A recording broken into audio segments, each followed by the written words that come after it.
Isang tahimik na pagkikita ni Pangulong Bongbong Marcos sa isa sa pinakamalakas na military official sa buong mundo.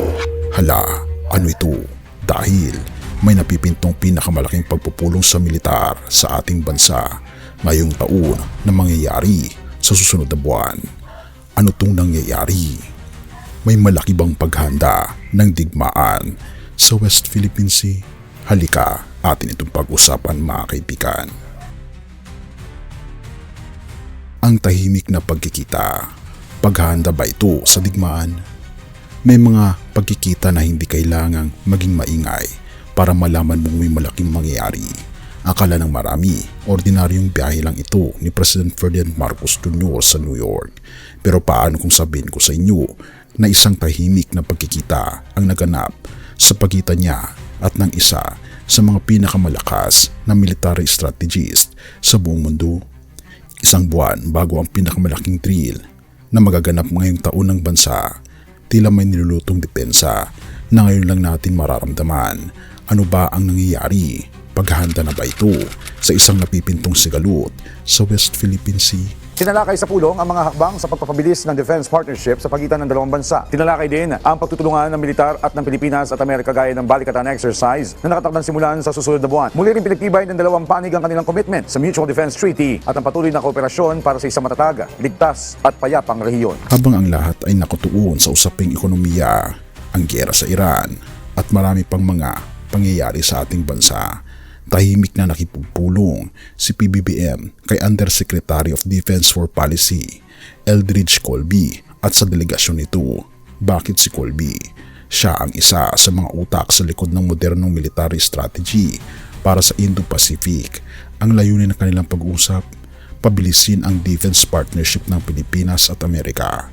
Sinasabing ang focus ay strengthening deterrence o ang pagpapakita ng lakas para hindi tayo basta-basta mapuli sa ating sariling dagat. Filipino troops in the West Philippine Sea may have been put at risk after the Armed Forces of the Philippines uncovered an alleged espionage network that sought sensitive information not only about operations but also about the families of soldiers deployed. Sensitive information such as the identities of troops stationed aboard the BRP Sierra Madre in Ayungin Shoal may have been compromised after authorities uncovered alleged China-linked espionage activities in the country. According to the Armed Forces of the Philippines, foreign-linked recruiters targeted information related to operations in the West Philippine Sea. This will cover operational data for the West Philippine Sea. This will include plans of the Philippine Navy for modernization and strategic basing. Pero ang mas kinagulat ng marami ay ang bilis ng pag-usad ng usapang ito.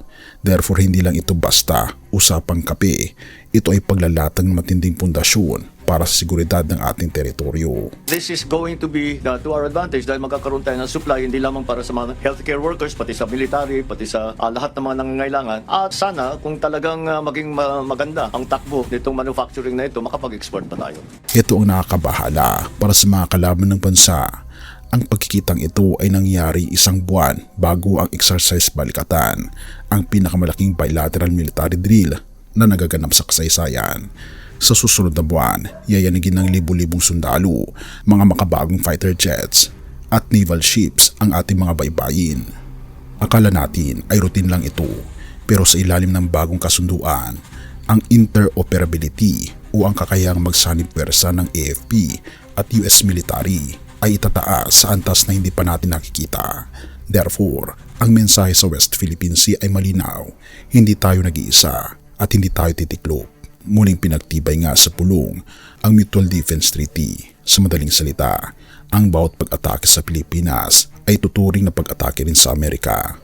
Maraming kritiko ang nagsasabing baka ginagawa lang tayong pain sa giyera. Pero sa panig ng administrasyon, ito ang smart deterrence para maiwasan mismo ang giyera. Therefore, ang pagpapalakas ng ating militar ngayon ay hindi para magsimula ng gulo, kundi para masigurong walang mga ahas na gumulo sa atin. Purihin ang ating Panginoon Diyos. Napansin mo ba ang mga kakaibang bigat ng hangin sa paligid? Ang mga balita ng digmaan, ang hindi may paliwanag na takot sa ekonomiya, at ang sunod-sunod na sakuna na tila wala ng katapusan. Sabi ng marami na taro lang ang lahat ng ito. Pero paano kung ang mga ito ay hindi lang basta balita, kundi ang malakas na katok ng ating Panginoon Diyos sa pintuan ng iyong puso? Ang katapusan ng mundo ay hindi isang kwentong pampelikula. Ito ay isang napipintong realidad. Ang tanong, sa gitna ng pagyanig ng mundo, nasaan ang iyong tinatayuan? Laging sinasabi ng mga tao, matagal na nilang sinasabing darating ang ating Panginoon Hesus, pero wala pa rin. Pero ang hindi natin napapansin, ang bawat hininga natin ay isang hakbang palapit sa sandaling iyon. Ang gulo sa Middle East, ang paglamig ng pag-ibig ng marami, at ang pagtaas ng kasamaan ay eksaktong mga paglalantang isinulat libong-libong taon na ang nakalipas sa libro ng Mateo. Therefore, ang pagkakaantala ng kanyang pagbabalik ay hindi tanda ng kanyang pagkalimot, kundi tanda ng kanyang nag-uumapaw na pasensya. Ayaw niya na may mapahamak, pero ang pinto ng arka ay hindi manatiling laging bukas. Madali nating inuubos ang ating lakas sa pag-aalala, sa presyo ng langis, sa politika at sa ating mga karera.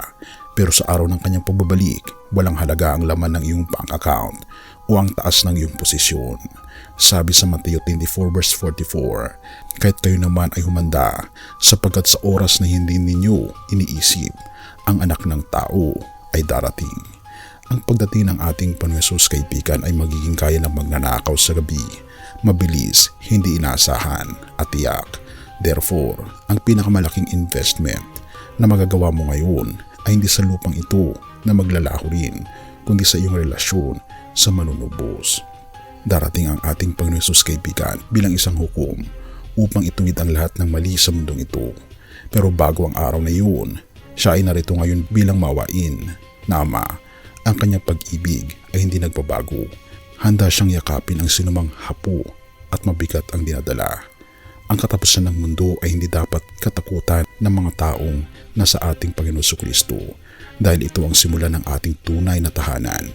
Pero ito ay isang seryosong babala sa mga nagpapakasaya pa sa kasalanan. Kaya naman, huwag mong hayaang lumubog ang araw na ito na hindi ka nakikipagsundo sa ating Panginoon Diyos. Ang tanong ay, itinatalaga mo ba ang buhay mo ngayon sa ating Panginoon Jesucristo at tinatanggap ang ating Panginoon Hesus bilang iyong tagapagligtas?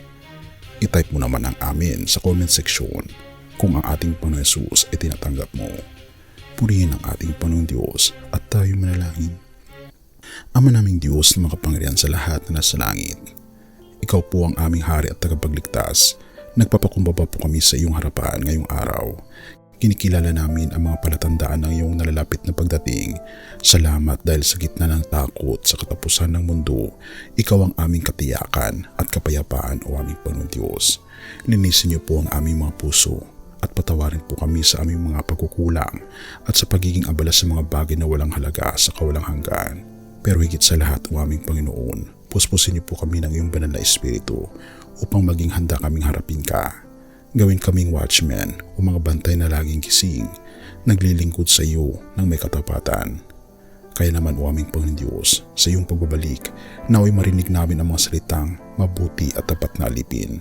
Pumasok ka sa kagalakan ng iyong Panginoon. Maranatha, halika na, o aming Panginoon Diyos. Gabayin po kami. In Jesus' name we pray. Amen. Bago natin ipagpatuloy, kaibigan, siya nga pala ang Great Controversy, na isa sa mga pinaka-kontrobersyal na libro dahil tumutukoy ito sa mga propesiya sa libro ng Daniel at Revelation na nagaganap na sa panahon natin ngayon, bago ang pagdating ng ating Panginoong Diyos ay pinamimigay na namin ng libre sa pamamagitan ng PDF. At ito ay nasa limited lamang na panahon, kaya i-click mo sa description sa baba upang ma-avail mo, kaibigan, ang napaka-importanteng libro ito na magbubukas sa iyo sa mas maliwanag mong hinaharap. Purihin ang ating Panginoong Diyos at tayo magpatuloy.